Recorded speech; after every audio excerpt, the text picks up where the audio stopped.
একদিনের মতন আজকেও চলে এলাম ইলিশ মাছের আলু বেগুন কালো জিরে দিয়ে পাতলা করে ঝোল বানাবো। ইলিশ মাছগুলোকে প্রথমে কেটে লবণ হলুদ মাখিয়ে রেখেছি। কড়াই বসিয়ে দিলাম, তেলও দিয়ে দিয়েছি। এবার মাছগুলো ভালো করে ভেজে নিব। আলু বেগুন পাতলা করে কেটে রেখেছি। এই দেখুন মাছ ভাজা হয়ে গেছে, এবার তুলে নেব।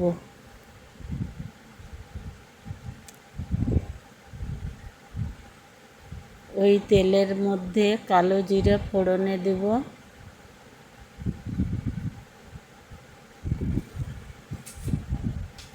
এবার কুচনো পেঁয়াজ টমেটো কুচি কাঁচা লঙ্কা কুচি একসঙ্গে দিয়ে ভালো করে ভেজে নেব। ইউটিউব চ্যানেল থেকে দেখলে সাবস্ক্রাইব করে দিবেন, ফেসবুক পেজ থেকে দেখলে ফলো করে পাশে থাকবেন। টমেটোগুলো ভালো করে গলে গেছে, পেঁয়াজগুলো ভালো করে ভাজা হয়ে গেছে। এবার আলু বেগুন আগে থেকে কেটে ভালো করে ধুয়ে রেখেছি, ওটা দিয়ে দিলাম।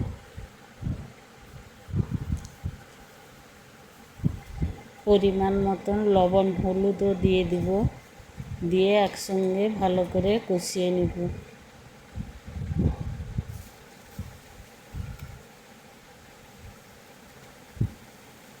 আমাদের আলু বেগুন কষানো হয়ে গেছে। অল্প একটু সর্ষে পেঁয়াজ বাটার দিয়ে দেব।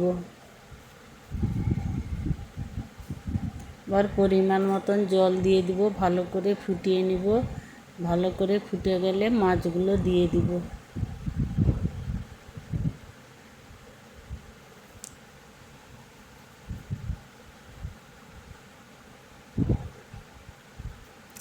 মাছগুলো দিয়ে আবারও ভালো করে ফুটিয়ে নিব।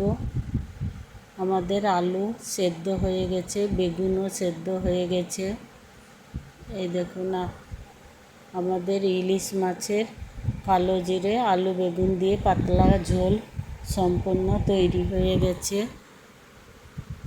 রেসিপিটি ভালো লাগলে লাইক কমেন্ট বেশি বেশি করে শেয়ার করে দিবেন। ধন্যবাদ। আবার দেখা হবে নতুন একটা কোনো রেসিপির সঙ্গে।